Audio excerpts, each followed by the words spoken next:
We are live. Is this live? Let's see. So I have no idea. This is my first Don't say that. It's not video in here because they're going to get live. better every time. Yeah. I'm Todd Schroth, and this is my page, Agents Who Win, our page. I wanted to introduce you to Jeff Osborn, one of my growth partners, and he is like the king of open houses. And so I wanted to do a little discussion. As we said, we bring some content here every week, and just to see how sorry, we're kind of watching this on the other screen. I'm seeing his thumbs up a few minutes delayed. So I want to see what makes him so successful at open houses. Jeff and I have known each other for a few years, and we always talk lead generation and kind of what happens. But I wanted to just talk with Jeff about why open houses and his little 10X game. So Jeff, give us a quick introduction. Tell us about yourself. Wow, thank you so much. You make me sound like I'm a king. You are. I can get used to that. The red carpet. It's a pleasure being here. I'm very excited that you did this, and I don't see this enough. I'm sure it's out there, but maybe local people in our local area having some type of forum to learn and grow. So I'm excited about the page. Great job there. And I've been in real estate, I think, 4.5 years. I saw Todd out 3 years ago and convinced him to go to lunch. And then he's been talking to me ever since, whether I want him to or not. No, I'm joking. I've been in full-time real estate, I think going on 2 years, and I'm fixing to be 1 year successful with DXP. I was with COLLAB Banker prior. I guess the point I'm trying to get at is sweat equity. And I believe that's what we're going to talk about today. And I had to find something to get good at fast. And I didn't have any money, no money. So I had to figure out what can I do with my sweat equity skills. Oh, the beauty of open houses, where we spend thousands a month doing opportunity generation versus, I want to call it opportunity generation because they're not leads, they're opportunities. And there's ways to find opportunities that are out there in the market without spending money, and where you're, good money after bad, whether it's Zillow or Ylopo or Facebook leads or Google pay-per-click or anything.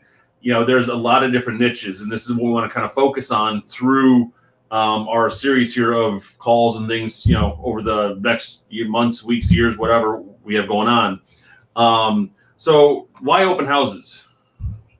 All right, going back to that point I made in that long-winded introduction, real estate, I don't know how long, under 4.5 years, full-time 2. There was 2 years I wasn't full-time. I had another full-time job, and a lot of people start that way unless you have money coming in that you don't work for. But I didn't, so another full-time job. I needed to find something that didn't cost a lot, and I'm good face-to-face. I did in-home sales, constructions, additions. So I'm good face-to-face. I'm more comfortable toe-to-toe, right with someone in front of someone's face. So I said, okay, how can I leverage that? How can I use that? And I enjoy open houses. I enjoy meeting people. And I was like thinking to myself, where can I go and meet as many people as possible in a shortest amount of time and get the best chance of interviewing? It's all about interviewing. They're the interview for the job. And I let them know that right off the hand. So I didn't have any money. I needed to find something free. I was a new agent, and I wanted to go full time. And I didn't listen to this soon enough. There's a lot of podcasts or books that say if you do an open house, 2 open houses, just 2 a weekend for 6 months, you're gonna have you'll be able to go full time in a year, or if not less. What we do now, we get paid in 3 months or 4 months. So I didn't listen to that, but I had that mindset. If I did this enough and I kept filling that book up with leads every single weekend, that's eventually going to turn into done deals. And that's what happened. So to answer your question, I didn't have any income to invest in other devices or ways. And I was on a team. I'm not going to talk about them that much. But when I first came in, I was on a team. And I don't think they did a lot of open houses, but they had a lot of nice properties. And they were in Winter Park and Maitland. And I had the opportunity to do all of the open houses for her because they didn't take it as serious as I did. And once I did one, and I realized how easy it was to transition from the face-to-face sales of selling pool enclosures, additions, to finding them a home, it was really easy. It was a lot easier for me than trying to cold call or trying to buy leads, which I do all those things, but I was able to convert them. That kind of goes into some other questions we have here. So you do the open houses. Just let's kind of back up a little bit. So today's Friday. I want to do an open house tomorrow. Is that suggested, or do you want more time to get out and market them? I'll go over two things. I know we're kind of moving around. Give me some guidance if I'm moving around too much. The first question was, why did I pick that? I felt comfortable and I saw success early. My second deal, my first one was a listing. Any new agents out there, you're thinking about getting their license, go get your deal ready. Go to that family member, that friend, whoever, and get them ready to do a deal with you. Someone fixing to sell a house in 3 months, 6 months, go get your license and say, I'm going to have my license. And the best thing for you to do when you're new is have a deal waiting for you. So as soon as you get your license, you have your first customer and you go through the process. So that, to answer your question, it was an easy transition to me. To answer your second question, sure. You can, I posted my open house yesterday for tomorrow. I know that you asked me earlier if you had one available. The key thing to that is 80% of your traffic, I could be wrong. This is just from mine, come from the signs. Right. They have no idea what house that they're going to see. It's just from the signs. So are you doing any online marketing with your open houses? Yeah, you changed it on the MLS. So it's going to put it on Zillow. It's going to put it on realtor.com. I used to do ads on Facebook, boost them, Yeah. And I still do, So it shows I'm doing this property, that property. But if I run out of time, will I do it? No. I think I have one going for Saturdays, and we'll talk about the day. Don't forget to ask that question. Yeah. But, again, if 80% come from the signs, they're not seeing any advertisement. Right. And that's when they're coming in, you're asking them, obviously you've introduced yourself and gone through all that, but you're asking them where they found you. I ask them 7 questions. I have a script. We can post it. Tom Ferry. I learned it from Tom Ferry. Okay, that's great. And one of those questions is how'd you find out about the house?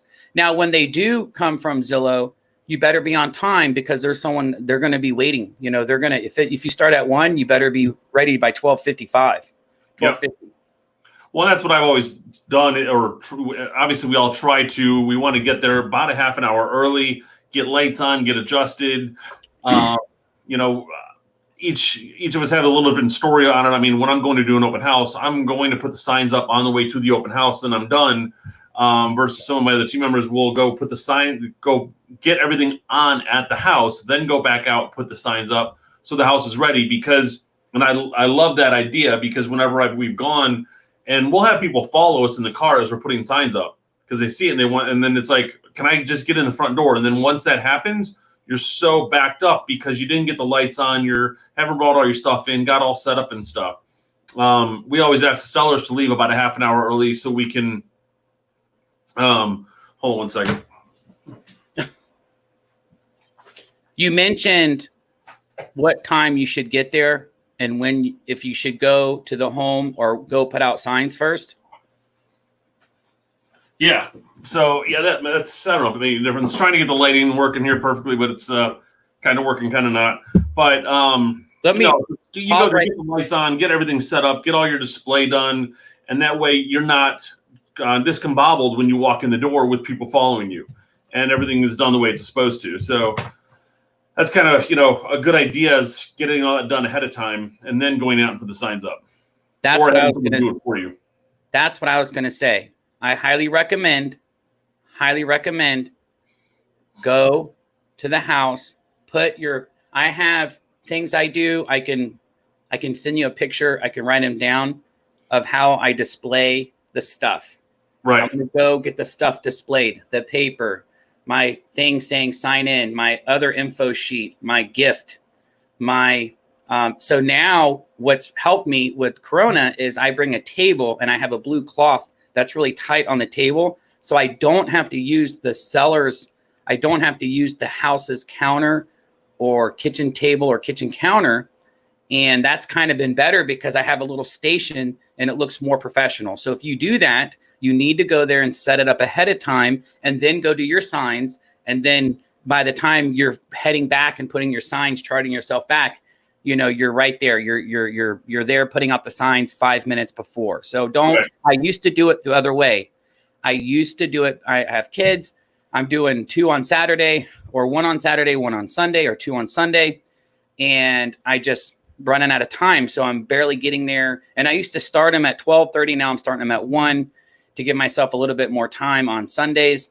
And I would be getting there and people would be there and I'm not set up yet. And I would miss that chance to get the lead. And we'll pause it right there for a second. We're doing this for one reason or for 2, right? Yeah. 1, lead generation. Right. There's a couple more, you know, helping home buyers be on their own, independent, not needing an agent, helping you grow your business. But it kind of, for us as an agent, if we're talking to each other, we're doing this for lead generation, sweat equity. So if you're not going there and you're not ready to get that name, and if you're not going after that name and number, you're not going to get it. Yeah. You're not going to get it. And I've done that. I've made all those mistakes and missed out on those opportunities. And you know, you do it enough, you're not going to do it anymore. So, yeah, as you talk about getting you go there, you want to get the names and numbers. You mentioned you have a basket at the house. Is that like a raffle you're doing? Is that what you're using to get them to register? We work with an amazing title company. Yep. Celebration Title. And I'm sure we can't get in trouble for this, but I'm sure we can't. But so if you have lenders or title companies that you work for, and keep in mind, half of my business comes from open houses, and half of that, half is sellers. And people think that they like, well, where's your listing? Open house. What do you mean? Where's your listing? Open house. How'd you get your listing? Open. Where do you know? One of the questions for you. We'll tie into here in a minute. But I put a basket out. Now I've gotten it down pretty good. I have a blue tabletop. I have a table. I have clipboards. So I went from a sign-in sheet with 4 or 5 spots to now each person has their own clipboard to sign in their information. And when I meet them, I'm handing them the clipboard and the flyer. I hand it to them, and then I back away so they can't give it to me. And if they don't take it, I'm following them. No, I'm joking, but I hand it to them, and they can walk around and fill out their information, or they'll sit right there. We've gotten accustomed to sign in. So if it looks professional, if it looks trustworthy, this person is adding value. They're here for our best interest. And that's what I'm pitching the entire time. They're going to sign in. They want to grow, and they want you to help them. So of the people, what's your average amount of people you have coming through an open house? And how 5. many of those? How many? 5. 5. I might have 8. Okay, so 7. 5 to 8 people coming through an open house. How many of those do you have like wanting to register and actually give you the right information? Half, 3 or 4. And of that, what is your conversion rate of getting them into clients? Half. So half, a little bit more than half. If you're doing, it might not be now. It might not be now. This is a long game. Normal market, normal statistics. No pre-COVID, all of that. So if you're doing 3 open houses on a weekend, 5 people, you're getting half. So you're about 9 people a weekend that you're getting names and emails for. So what's that? 36 a month. How many of those are turning into actual clients for you? I'm like at 80%. I have a high ratio. When they do it, when they actually do it. Now, these are people that are signing in. This is a good lead. This isn't a person that has an agent, which they sign in too. And I have a buyer's handbook. I have a buyer's guide that I hand out, which I think I just gave my last one away. A little unprepared for this, but I can show you something. I have a buyer's hand guide. It's a big book. It's like 50 pieces of paper. I don't give it to everybody. I only give it to the ones that I know that feel good. Right. A good lead is somebody that is looking to stop renting and to buy a home. Right. and they're at the beginning stages. They don't have an agent. They're open to interviewing an agent. They're open to learn more. What makes them a good lead is them being engaged with me, answering questions, telling me more information. The main thing I do is ask questions. That's all I'm doing. It's just how many questions can I ask them to keep them engaged? I'm not talking about anything else. What are some of your top questions you have that you're asking to keep them engaged with you? There's a script I'm going to give. Yeah. I can get it. We'll have this. We'll put this in the downloads on the Facebook page and also potentially on the website under our download section early next week when we get it all prepared. I have about maybe 5 to 7 minutes before someone else comes in. Yeah. And when someone else comes in, I lose they lose focus with me. I don't know why people do this, but they stop talking to you as soon as someone comes in. It sucks. Right. So I know that. How did you hear about the open house? Do you need to sell or are you renting? When is your lease end? I don't ask the big question until I got a couple questions in, and there's an order to this. We'll put that up.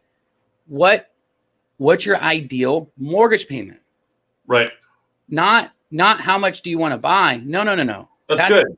What's your ideal mortgage payment? I don't know, but I want to buy a $380,000 home. Well, what's your ideal mortgage payment? I don't know. Well, how do you know you want to buy a $380,000 home? You pay $1,800 now, and you want to buy a $380,000 home, but you don't have an ideal payment. I want it to be around what I have now. Well, what you have now is about $310. $380 is going to put you around $2,500, $2,300. Oh my God, I didn't know that. So, are you backing in? They tell you $1,800. Are you using some formula in your head to back in what that rate should be or what that sales price should be? I can put the link, and we can put the link in the description. It's called Mortgage Calculator. It's one of the best. Yep. It's not an app. It's just a link, and it puts the taxes, the insurance, the PMI. PMI is always 0.85, 0.85, and then USDA is 0.25. If we can get to that, if we're getting to that, that means I have my buyer's hand guide, my buyer's book out. I'm on page 3. We're talking about loans. Right. We're going over the 4 different types of loans. And again, all I'm doing is I'm asking questions. It's hard for me not to over talk. You know that. I just want to ask them questions, take their answers, process them, ask them another question, take their answers, process them, add value, ask them questions, and then boom, someone else comes in, and then I'm losing, and then it's all stopped. So you want to get you want them to see how you're adding value to their life immediately by teaching them I teach them 1 to 3 things they had no idea existed immediately. And that's adding value. And then now I'm building trust. So here's a question. So it's 5 to 7 minutes, somebody else walks in. Thanks for Dunkin' Donuts sponsoring the show as well. I wish. So 5 to 7 minutes, somebody else walks in, you lose concentration. Do you feel it's better to have another agent there as well to, everyone plays off the other party, so no one gets away?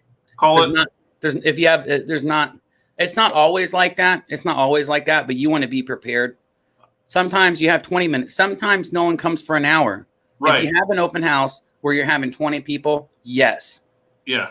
If you have an open house, I'll repeat this. You're there to get leads. Correct.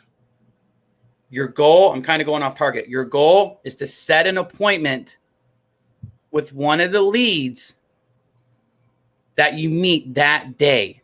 Yep. You want to try to set an appointment. How are you going to do that? You're going to have your laptop out with other homes that you already know nearby that are good, whether pool. No, it's not hard. It's not hard to find a good home. Right. And have that list available, potentially vacant properties you can go show. I do one step better. I have that list and no one looks at it as much. I put it out there and they do. Right. But I want to go one step further because that list just shows the page with the info. I have a map, and then it's a page with like 4 or 5 pictures. That's the flyer version. I can show you what I print. But what I want to do is get them engaged, to go look at another house if that house isn't interested. Remember, 80% come from the signs. Right. They don't like the house. And this is what I say. Hey, there's a list over here. So when people come and they're like, oh, this sucks, they didn't waste their time. Right. Of course. They didn't waste their time. So I'm focusing back on them and making them feel valued. I want to add value by showing them that I'm prepared for them to look at more homes. And I want to set up an appointment with them to go look at one of those homes. And I have my iPad and I have all those homes on my iPad so I can click and we can zoom in. Oh, you're mind going in, you don't mind going in Orange County and you don't mind being out of Lake Brantley, or you want to be in Lake Mary, you want to be in Winter Springs. Hey, I know this listing right now. It's amazing. You got to check this out. And just my natural energy, I get off. It's something I can't control. I wish I tried. They're going to be drawn in. And I'm like, hey, check this out. Come here. And they follow me. You want to go see it today at 6:30? I'll be done by 5:30. I'll meet you there at 6:30. Or tomorrow morning. You're setting the appointment after the fact, which is good. So you're getting them to connect back further with you. And we're there for value and data back to them. We're there to get leads. Yep. How do you do that? Value. I guess I'm kind of old school, or not old school, but a lot of people have the misconception with salesmen, and I'm proud to be one, and I do it the right way by being the best at my skill and adding the most value to them. Right. Cool. So one of the I want to wrap up, but 2 questions: technology and what's the best type of client you're finding out of open houses? Are you finding more sellers than buyers, or kind of a mix? And at really, the beginning, open house is a good place to find sellers. At the beginning, I didn't know what I was. At the beginning, I didn't know what I didn't know. And once I started realizing that if I just tweak my questions and push a little bit harder in a nice, professional, very, very professional and nice way, then that's going to get them to tell me, because the person that wants to sell a house might not sign in. Right. I'm going to say that again. The person that wants to sell might not sign in. And that needs to be a red flag. Just like Brent Grove said that. Oh, you're hesitant. Does that mean you need to sell a property? I know I'm not the listing agent to this one, or I am, but we specialize in that too. And what sets me aside is half of my business comes from open houses. Half of my business is buy and sell at the same time. So to answer your question, I think half of them are sellers. It's getting to that point. Sometimes, I'll have a good month. The last 3 listings I have are from open houses, and they're buying. The beauty of those they become the double deal where you're able to help them buy and sell, and it's just not one and done. And those are the good clients, because they are staying in the area. They become a good referral source because you've helped them on both sides of the business, so they can see how you interact on both sides as well. Are you using any technologies at the open house? I know we've talked about ads and other stuff. Do you have your iPad there? Sign-in sheet or something? Yeah, you're not using like a program for sign-in sheet. You have the typical clipboard, and that's it. You found that like the best way to do stuff. To answer your question, at the beginning, I didn't know what I didn't know. You didn't know a lot of things. I wanted to. Why is this not happening? Why does it happen here, but it doesn't happen here? And this might be a whole nother show, but I'm not a fan of the iPad, because I can't give my iPad to 3 different people at the same time. That's one. Right. No, it's a good idea. The iPad, people will get stuck and not fill out everything because they're not good either with numbers. That's not, some people do well. Me, I have a clipboard. I don't think I have any of them with me. I have a clipboard, and it's I know I'm walking away. Sorry. It's We'll put it on there. I have I'll let you have my sign-in sheet to duplicate. Yeah. And this has worked the best. It's half a page and it's their own little privacy thing. No one else is seeing it. When they give it to me, I take it off. So I don't use technology for that. Yes, I post some on Facebook. Do I do a live video on every open house? No. I used to. I don't do that. Do I post all kinds of crazy stuff about me doing an open house? You can. Remember, half the people push-ups, we've seen the other creative things. People don't want to. They don't care. You know, they're like, right. Oh, Jeff had another house. I did all this. They don't care about that. We want to show them the house, and we want to get them in there. They don't need to see you in your face in front of the house saying, "Hey, well, come to my house today."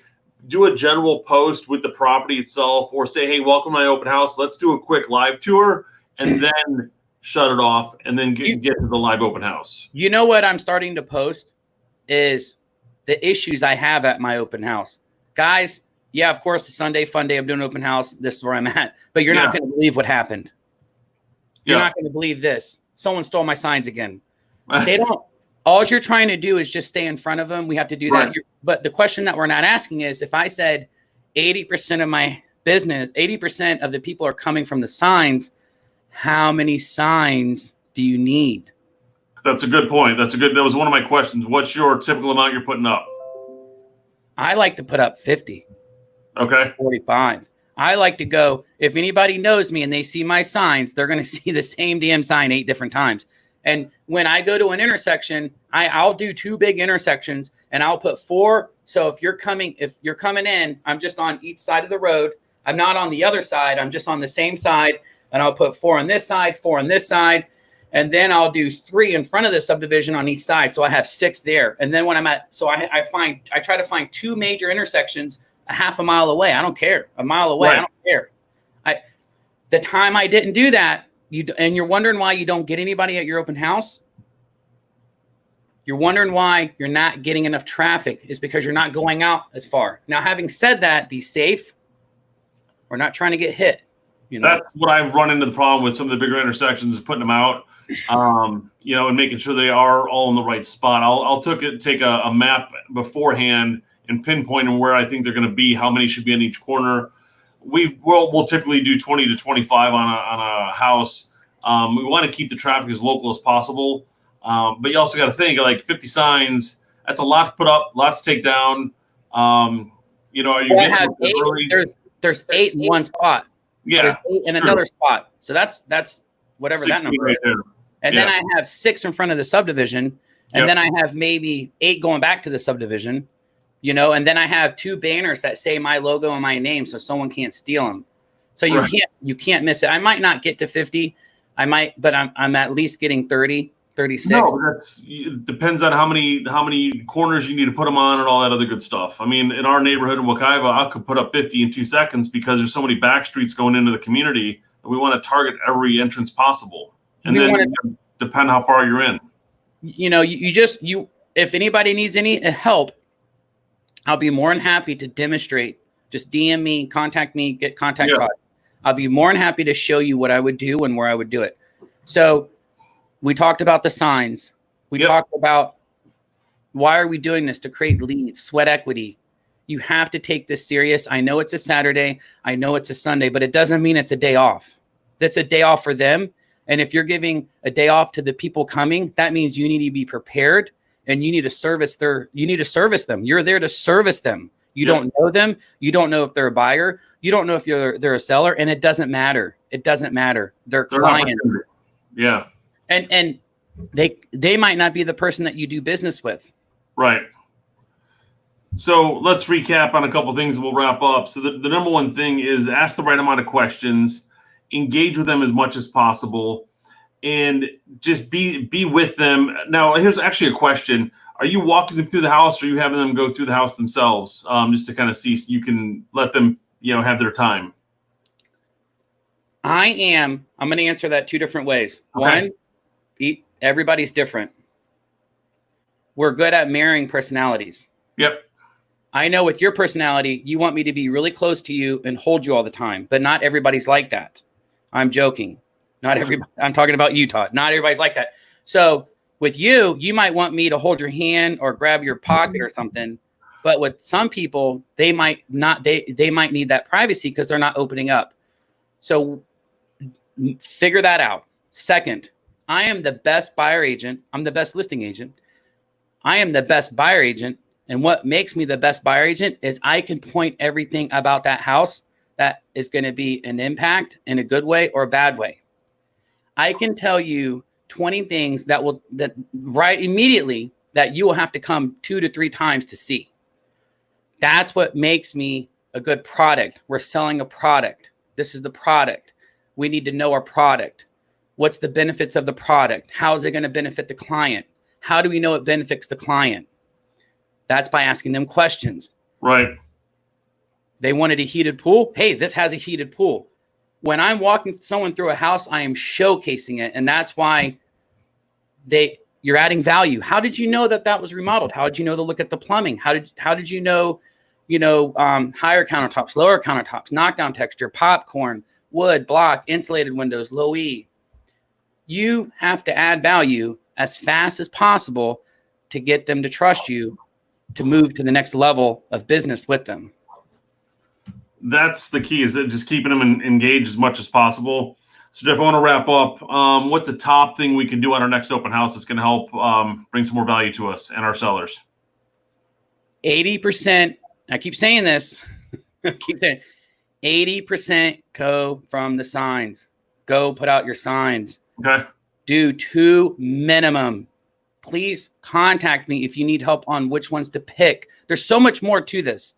You need to look at the views. You need to check Zillow. How many days it's been on the market? Where is it at in the subdivision? What areas are around it? How many homes have sold around it? There's so much that goes involved when I pick an open house. It's not just random. Right. It's not the random house down the street. You want to make sure it's gonna bring the right quality traffic too. I can go do something on 20 acres, but it's not going to make a difference if it's not what everybody wants to get into. This is your business. You're there for one reason. This is between us, realtors. Yep. If I'm talking to a client, I'm there to add value to them. Right.